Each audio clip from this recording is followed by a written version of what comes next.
Donc dans cette démonstration, nous allons réaliser un trou taraudé. Donc pour ceci, on va utiliser l'assistance au perçage. On va sélectionner la surface sur laquelle on veut travailler d'abord. On lance l'assistance pour le perçage.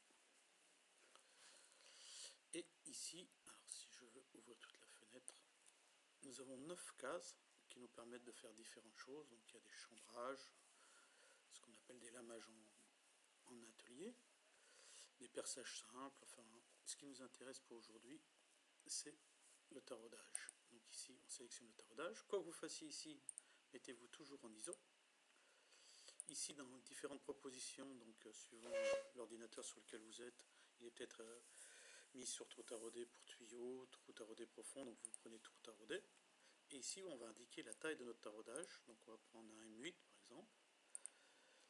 Il nous demande si on traverse tout, donc si notre trou taraudé traverse entièrement la pièce, ou s'il est borgne. Donc on va prendre cet exemple borgne. Et ici, il nous indique différentes dimensions. Donc là, c'est la dimension de la profondeur du perçage, la profondeur de la partie taraudée. Ici, alors, donc, si on veut rajouter un texte, si on veut rajouter un fraisage, c'est-à-dire un petit cône à l'entrée du taraudage. Donc ici, nous n'allons pas en mettre. Et maintenant, il faut que l'on fasse la position. Donc ici, on va positionner notre trou taraudé. On va se mettre normal à ici. Pour être normal à la surface, il demande si on veut d'autres trous taraudés. Si on n'en veut pas d'autres, on désélectionne le point. Et maintenant, et c'est comme d'habitude, donc c'est-à-dire pour le positionner, nous allons mettre des dimensions.